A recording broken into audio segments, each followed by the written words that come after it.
strategic direction is destined to falter, leaving our economy vulnerable, Mr. Speaker. If we believe that our citizens deserve proactive governance, then we would invest in a strategic framework. Mr. Speaker, as we try to wrap our minds around the need for a strategic plan, even after 4 years into this administration, let's take a look at the title of this budget: A Secure, Prosperous, and Sustainable Guyana. Mr. Speaker, in all fairness, if we are to look at the budget without putting it into context, one can say that there are significant investments in sectors such as education and health, because both sectors will receive more money than they did last year. It would be difficult to overlook the reality that certain measures will put extra monies into the pockets of Guyanese. But as I said earlier, Mr. Speaker, a fact gains meaning when placed within a larger context. You see, Mr. Speaker, nothing in this document specifically addresses how the proposed measures will directly contribute to security, to prosperity, and sustainability. Throughout the budget presentation, Mr. Speaker, there is an emphasis on increased public spending, yes. However, without clear implementation strategies, timelines, or accountability mechanisms, these measures may not translate into tangible benefits for the population. The general commitments do not address crucial aspects such as equitable access to services, targeted interventions for vulnerable populations, or sustainable economic practices. Mr. Speaker, the document does not sufficiently detail how these initiatives will collectively address the complex challenges facing the nation, including fluctuating economic conditions, environmental sustainability, or social inequities. Without a comprehensive set of actionable policies that explicitly, Mr. Speaker, recognize and respond to these issues, there is a significant risk that the proposed measures may fall short of achieving the desired outcomes for all citizens.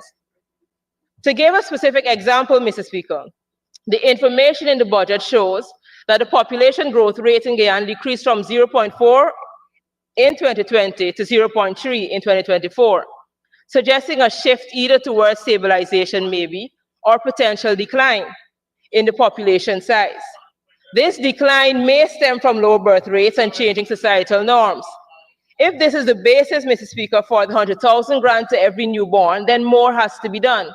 The comments on social media alone from Guyanese should signal to this government that $100,000 in isolation without other concrete beneficial measures, such as access to proper schooling, making the basic nutritional and medicinal needs of the child free, especially in those cases where the public hospitals do not have the necessary or required medicines up to the age of 5, or access to food that would ensure that child has a balanced diet up to the age of 10, or secure housing and a livable wage. Unless some substantive policy or program of the aforementioned nature is put in place, Guyanese would not be inclined to increase our current birth rate. These measures cannot be one-off, Mr. Speaker.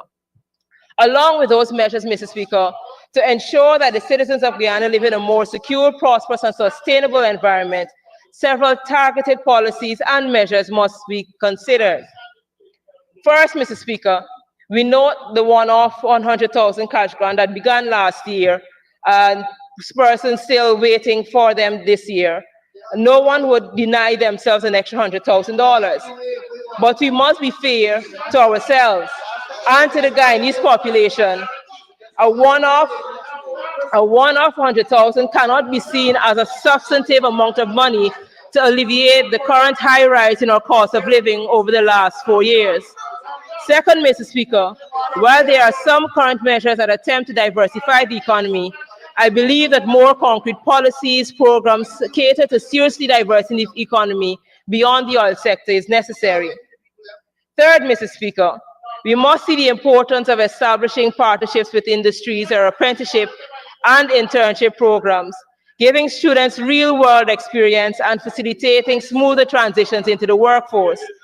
Though I am aware that this is happening on a small scale, I do believe that this should be expanded. Fourth, Mr. Speaker, implementing policies that enhance education and vocational training, ensuring access to quality education at all levels, focusing on critical thinking, on technology and vocational skills that align with labor market needs must be a priority. The importance of financial literacy, Mr. Speaker. Financial literacy and inclusion programs cannot be overlooked. Educational programs aimed at improving financial literacy among citizens, enabling better personal financial management and investment practices, has to be on the agenda of any government who wants to seriously ensure that there is such a thing as the accumulation of generational wealth. This, along with facilitating access to banking services and financial products for unbanked populations to promote savings and economic stability, is necessary at this time. By implementing these policies and measures, Guyana can create a more secure, prosperous, and sustainable environment for its citizens, ensuring that they benefit from both current and future economic opportunities.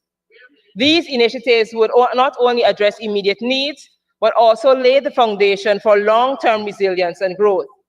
Mr. Speaker, I am not the Shadow Minister of Education, and I know my colleague will speak to these matters, but my burden for education would not allow me to pass this by without highlighting the fact that our education system is not what it should be.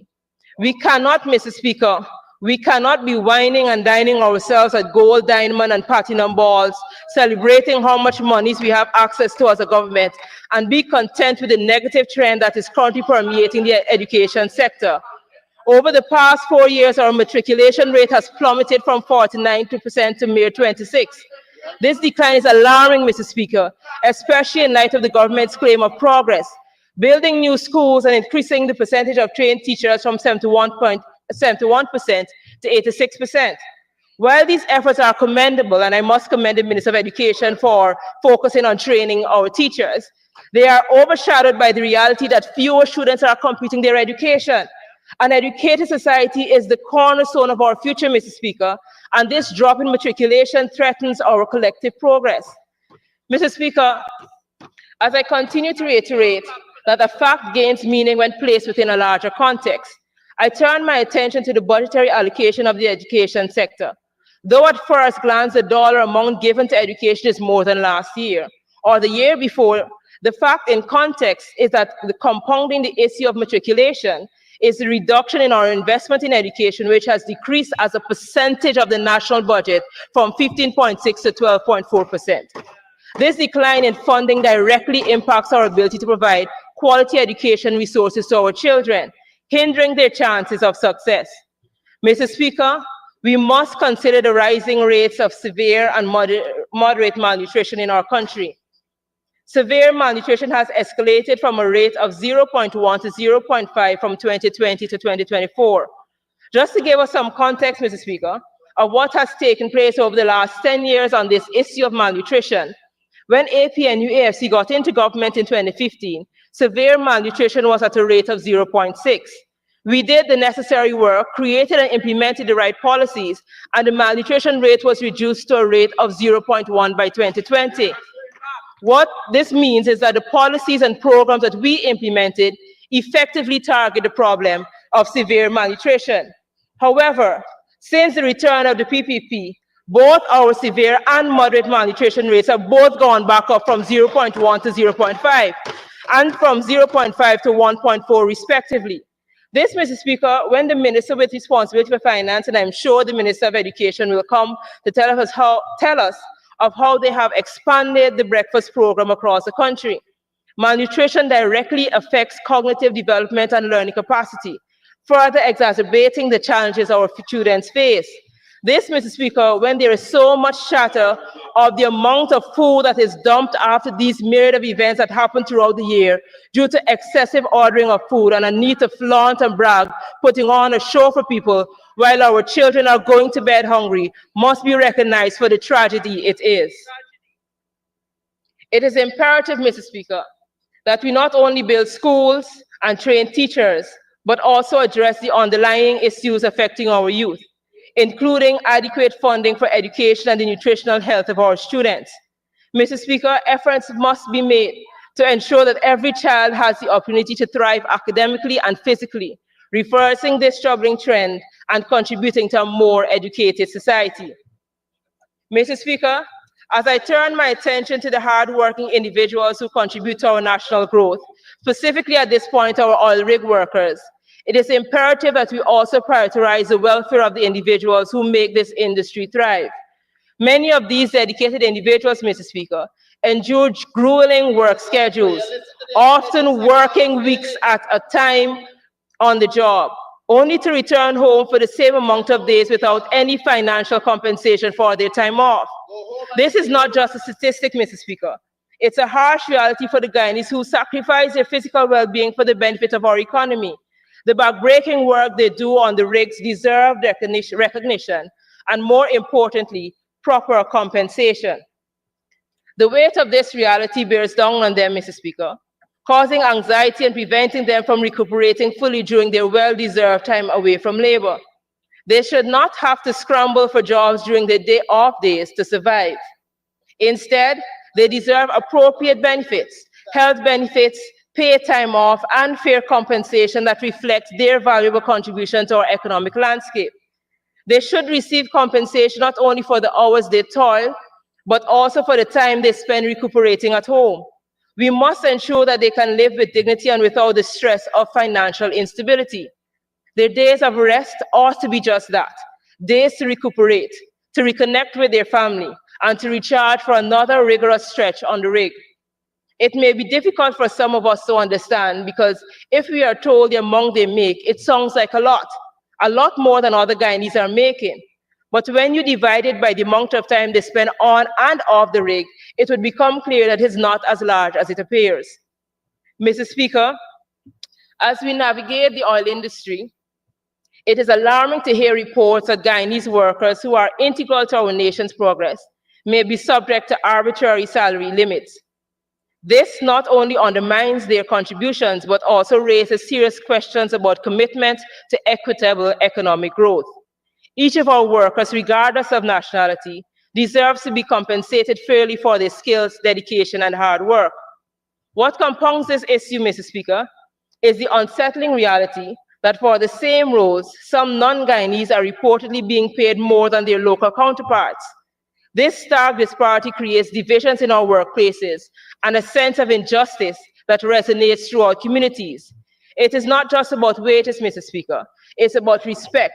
It's about acknowledgement and valuing the labor of our own citizens. Guyanese workers have invested years of training and education and experience to contribute to our oil sector. They embody the spirit of our nation and its potential. To impose a cap on their salaries while allowing others to earn more for the same work is not only unfair, but detrimental to our unity and collective progress as a nation. It is crucial for us to demand transparency, fairness, and accountability from both our government and the oil companies. We need to ask, why should there be a ceiling on what a Guyanese can earn within their own land? Why should the measure of worth be dictated by nationality rather than skill and dedication? Mr. Speaker, I stand here today to implore the PP government and the Minister of Labor to enact comprehensive policies that ensure fair pay without discrimination, allowing every worker, Guyanese or otherwise, to thrive in a just environment. Our shared prosperity depends on the dignity and respect we afford to all who work in the oil industry. Mr. Speaker, I would like to now address a cornerstone of our governance system, the public service. It is a pillar, Mr. Speaker, that holds our society together.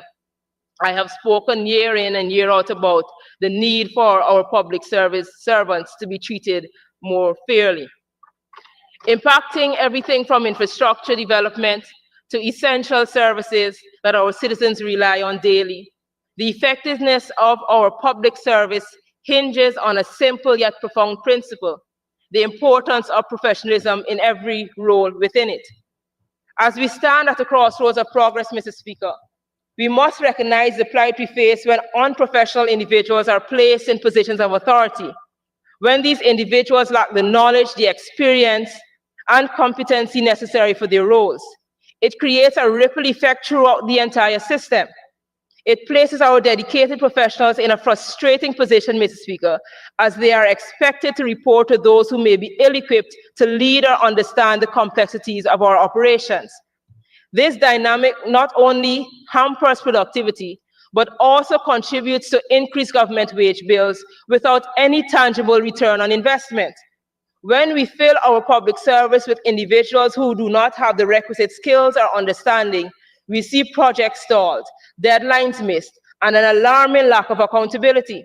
It becomes increasingly evident that the government's inability to complete projects on time is directly linked to a lack of professional management and oversight. Even when projects and programs are completed, Mr. Speaker, we often find that they do not have the substantive impact needed to benefit our communities. It is not enough to simply check off boxes. We need initiatives that resonate with and uplift our citizens. We need solutions that address real challenges and improve the quality of life for all. To foster a truly effective public service, Mr. Speaker, we must prioritize professionalism and meritocracy in our hiring practices.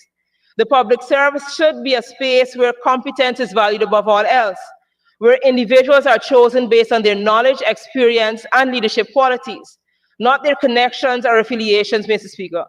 Only then can we ensure a productive and efficient public service that can fully meet the needs of our citizens. The public service must no longer be seen, Mr. Speaker, as just a job for the sake of employment, but a sector that leads by example, a sector that drives innovation, a sector that demonstrates accountability. What we need from the Ministry of Public Service, Mr. Speaker, are reforms that elevate our public service, resulting in timely project completions and impactful programs that deliver real benefits to our communities. We owe it to ourselves, Mr. Speaker. We owe it to the citizens of this country and future generations to demand excellence within our public service. As we address the compensation of our public servants, Mr. Speaker, it is essential to reflect on the historical context of pay increases. Between 2015 and 2019, the APNU-AFC government managed to provide an impressive 77% salary increase, despite grappling with significant fiscal challenges, including the revitalization of a struggling Gaisuko, a cash-strapped NIS, and the issues within the rice industry. In contrast, we find ourselves now under the PPP government, which projects an expenditure of over $1.3 trillion this year, yet has provided our public servants a mere 39%. This includes the 8% adjustment this year through the GPSU agreement. This discrepancy is nothing short of a travesty, Mr. Speaker. Our public servants who have faced soaring costs of living alongside the rest of the Guyanese population deserve far more than what is currently being offered. The reality is that under the current government's watch, our economy has grown. We said that the economy has grown, the GDP is large, we're the highest economy in this hemisphere and all of that. And we're projected a balance of payments surplus at $113 million at the end of 2024. Given these circumstances, Mr. Speaker, it becomes increasingly difficult to understand why public servants are being undervalued. If former administrations, despite facing significant financial obstacles, could extend generous increases to public workers, what justification can be given for the lack of support from the current administration? Our public servants faithfully serve the communities. They faithfully serve the same ministers that are in here and only suggesting that they get 8%, often going above and beyond the call of duty, and they deserve to be compensated fairly and justly. This PPP government, Mr. Speaker, should reconsider its stance and demonstrate real commitment to the welfare of our public servants. Our society thrives when those who serve it are adequately supported and appreciated. They are the backbone of our nation, Mr. Speaker, and it is high time they receive a compensation package that reflects their contributions to our society. As I conclude, Mr. Speaker, I would like to end us off with a paraphrase of a statement made by the late Miles Monroe. As we find ourselves in the beginnings of another election season, I believe we find ourselves grappling with the following as a nation. Politics without principles. Politics without principle leads to a political culture that fails to produce true leaders. Instead, it nurtures deal makers who compromise their principles to please others, resulting in a loss of authentic leadership and the erosion of true influence. In this environment, we encounter pleasure without conscience, wealth without work, knowledge without character, where many intelligent individuals misuse their knowledge for destruction, business without morality, and science without humanity. Worship is devoid of sacrifice.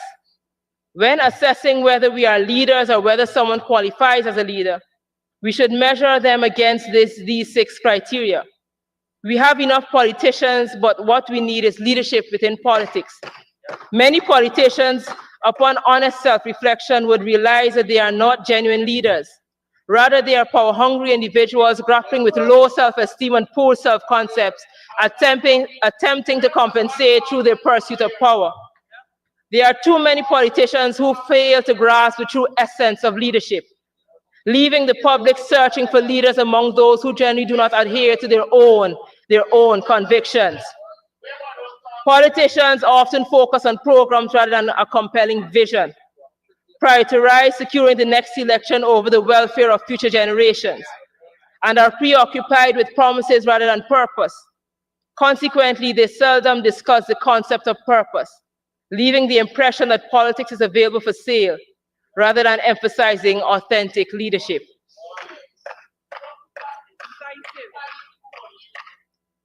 I pray, Mr. Speaker, that we understand what is at stake, and individually and collectively, we make the best decision for our people and future generations. I thank you.